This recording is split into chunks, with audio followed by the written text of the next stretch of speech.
Corporate दुनिया के इस अंक में हम बात करेंगे भारत के डिजिटल पेमेंट इकोसिस्टम की, जो दुनिया भर में एक मिसाल बन चुका है। यूपीआई की अभूतपूर्व सफलता, इसके अंतर्राष्ट्रीय विस्तार, ई रूपी का तेज विकास और क्रिप्टो रेगुलेशन पर सतर्क नजरिए ने भारत को डिजिटल फाइनेंस का ग्लोबल लीडर बना दिया है। इस साल यूपीआई रोजाना 70 करोड़ से ज्यादा ट्रांजैक्शन कर रहा है, जबकि ई रूपी भविष्य के रिवॉल्यूशन की तैयारी में है। ये कहानी भारत की डिजिटल पावर की है, जो अब ग्लोबल सुपर पावर बनने की ओर बढ़ रही है। भारत का डिजिटल पेमेंट इकोसिस्टम आज दुनिया में सबसे तेजी से बढ़ते और सबसे इफेक्टिव सिस्टम्स में से एक बन चुका है। यूनिफाइड पेमेंट्स इंटरफेस यानी यूपीआई की सफलता ने न केवल देश की अर्थव्यवस्था को बदल दिया है, बल्कि इसे ग्लोबल लेवल पर एक मॉडल के रूप में भी स्थापित किया है। इस साल जनवरी में यूपीआई ने रिकॉर्ड 21,703.44 मिलियन यानी करीब 217 अरब ट्रांजैक्शन किए। इसकी कुल वैल्यू 28.33 लाख करोड़ रुपए की थी। यह आंकड़ा national payments corporation of India यानी एनपीसीआई ने दिया है।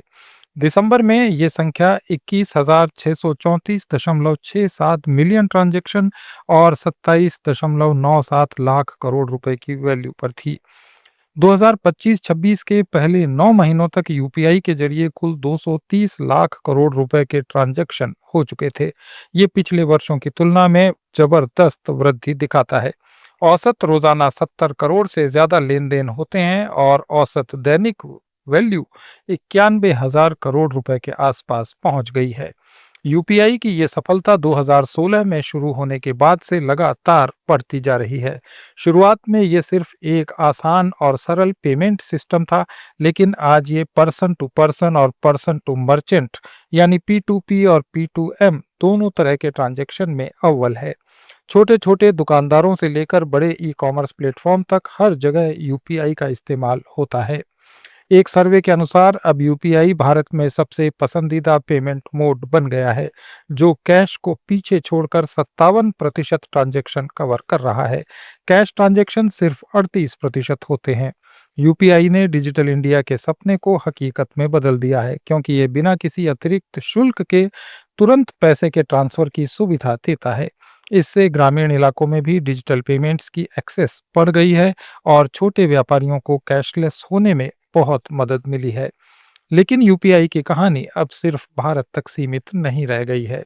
एनपीसीएल यानी इंटरनेशनल पेमेंट्स लिमिटेड के जरिए यूपीआई अब ग्लोबल एक्सपेंशन के रास्ते पर है। अभी यूपीआई 8 देशों में स्वीकार किया जा रहा है, जिनमें United Arab Emirates, Singapore, France, Bhutan, Nepal, Sri Lanka, Mauritius और कतर शामिल हैं। यूएई में रिटेल, हॉस्पिटैलिटी और सर्विस सेक्टर में व्यापक रूप से यूपीआई क्यूआर कोड और पेमेंट्स चल रहे हैं। सिंगापुर में पे नाउ के साथ लिंकेज से भारतीय पर्यटक आसानी से पेमेंट कर पाते हैं। फ्रांस यूरोप का पहला देश है जहां यूपीआई प्रमुख टूरिस्ट स्पॉट्स पर अवेलेबल है। श्रीलंका में इंडियन टूरिस्ट्स के लिए बड़े होटल चेन्स जैसे सिनेमॉन होटल्स ने यूपीआई को अपना लिया है। भूटान पहला देश था जहां भारत के बाहर भीम यूपीआई क्यूआर सिस्टम शुरू हुआ। नेपाल और मॉरिशस में भी मर्चेंट नेटवर्क मजबूत हो रहा है। सरकार और रिजर्व बैंक ऑफ इंडिया लगातार इसके लिए काम कर रहे हैं। वित्त सचिव ने हाल ही में कहा कि पूर्वी एशिया के देशों जैसे मलेशिया, थाईलैंड और जापान में यूपीआई को लेकर बातचीत चल रही है। थाईलैंड भारतीय पर्यटकों के लिए टॉप डेस्टिनेशन है, इसलिए वहां यूपीआई की डिमांड काफी तेजी से बढ़ रही है। गल्फ और अन्य जगहों पर भी 7-8 देशों के साथ सरकार की बातचीत चल रही है। ये विस्तार भारतीय पर्यटकों, प्रवासियों और बिजनेस को फायदा पहुंचाने वाला है। क्रॉस बॉर्डर P2P रेमिटेंस और ट्रेवल बेस्ड P2M पेमेंट्स को आसान बनाने के लिए आईएमएफ और इंडस्ट्री की तारीफ भी मिल रही है। यूपीआई अब एक ग्लोबल लीडर के रूप में उभर रहा है, जहां भारत की डिजिटल पब्लिक इंफ्रास्ट्रक्चर दुनिया को नई दिशा दे रही है। यूपीआई के आगे बढ़ने के साथ ही Bharat central bank digital currency CBDC यानी ई रूपी पर भी काम कर रहा है। आरबीआई ने दिसंबर 2022 में ई रूपी का पायलट प्रोजेक्ट शुरू किया था, जो अब रिटेल और होलसेल दोनों स्तर पर चल रहा है। पिछले साल तक रिटेल ई रूपी में सर्कुलेशन 1016 करोड़ रुपए तक पहुंच गया था और इसके यूजर्स की संख्या 60 लाख से ज्यादा हो गई थी। इस साल इस पायलट को और विस्तार दिया जा रहा है, जिसमें ऑफलाइन फंक्शनैलिटी यानी एनएफसी टेक्नोलॉजी से इंटरनेट के बिना ट्रांजैक्शन, प्रोग्रामेबिलिटी यानी सरकारी ट्रांसफर के लिए और ज़्यादा बैंकों की भागीदारी शामिल है। फिलहाल इसमें 19 बैंक शामिल हैं, जिनमें एसबीआई, एचडीएफसी और आईसीआईसीआई प्रमुख हैं। इसके साथ ही कुछ नॉन बैंकिंग ऑर्गेनाइजेशन जैसे सीआरईडी, क्रेड और मोबी क्विक भी सीबीडीसी वॉलेट ऑफर कर रहे हैं। इनके यूजर्स की संख्या अब 70 लाख से ज़्यादा पहुंच चुकी है। हाल ही में गुजरात में CBDC based digital food coupon pilot launch हुआ, जहां प्रोग्रामेबल ई रूपी से सब्सिडाइज्ड अनाज की खरीदारी होती है और इससे पब्लिक डिस्ट्रीब्यूशन सिस्टम यानी पीडीएस में पारदर्शिता आ रही है। ई रूपी का भविष्य भारत के डिजिटल पेमेंट इकोसिस्टम को अगले लेवल तक ले जाने वाला साबित होगा। आरबीआई का फोकस अब फुल लेवल एडॉप्शन पर है, जहां ऑफलाइन पेमेंट्स ग्रामीण और कम कनेक्टिविटी वाले इलाकों में क्रांति ला सकते हैं। प्रोग्रामेबिलिटी फीचर से सरकारी सब्सिडी, मनरेगा मजदूरी या अन्य लाभ सिर्फ निर्धारित उद्देश्य के लिए ही इस्तेमाल हो सकेंगे, जिससे लीकेज कम होगा और टारगेटेड डिलीवरी सुनिश्चित होगी। इस वित्त वर्ष तक प्रोग्रामेबल मनी को बड़े पैमाने पर लागू करने की सरकार की योजना है, जैसे डीबीटी में। क्रॉस बॉर्डर पेमेंट्स के लिए ब्रिक्स देशों के साथ सीबीडीसी को लिंक करने का भी प्रस्ताव आरबीआई ने सरकार को दिया है, जो 2026 के ब्रिक्स समिट का एक एजेंडा बन सकता है। इससे ट्रेड, टूरिज्म और रेमिटेंस तेज, सस्ते और डॉलर पर निर्भरता कम करने वाले होंगे।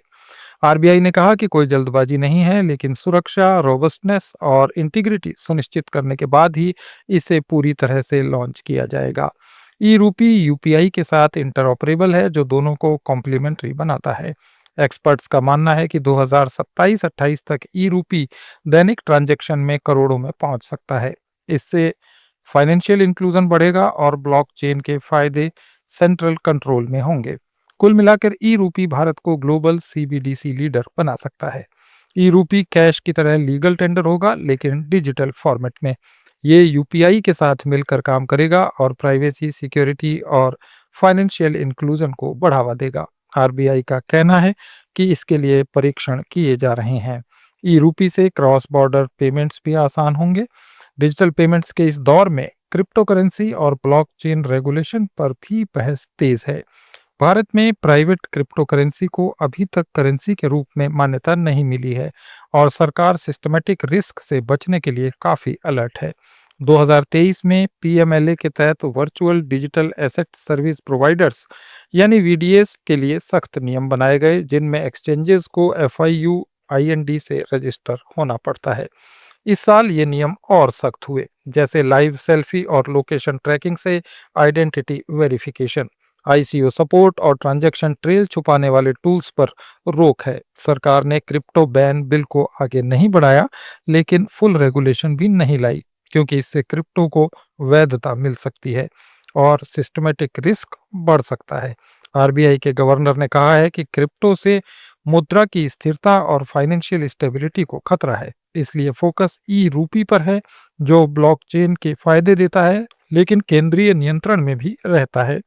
कुछ एक्सपर्ट्स का मानना है कि क्रिप्टो को पूरी तरह से प्रतिबंधित करने की बजाय रेगुलेटेड फ्रेमवर्क लाना चाहिए, ताकि इनोवेशन न रुके और निवेशकों को सुरक्षा मिल सके।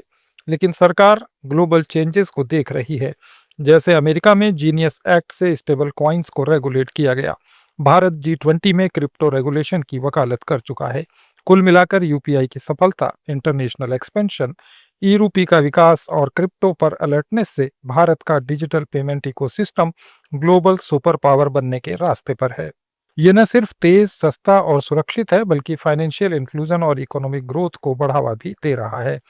आने वाले वर्षों में अगर यह ट्रेंड जारी रहा, तो भारत दुनिया को डिजिटल पेमेंट्स का नया स्टैंडर्ड सेट करने वाला देश बनेगा। कॉर्पोरेट दुनिया में आज इतना ही। कॉर्पोरेट सब्जेक्ट्स पर हमारे इस डेली ऑडियो वीडियो शो को रोज देखने के लिए फॉलो करें लेट्स माइक चैनल को। इसे रेडियो पर सुनने के लिए आप लेट्स माइक ऐप भी डाउनलोड कर सकते हैं। जुड़े रहिए लेट्स माइक के साथ।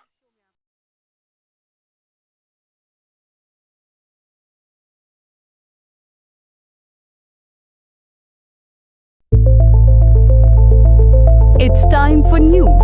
It's time for more than radio. presenting the first radio news app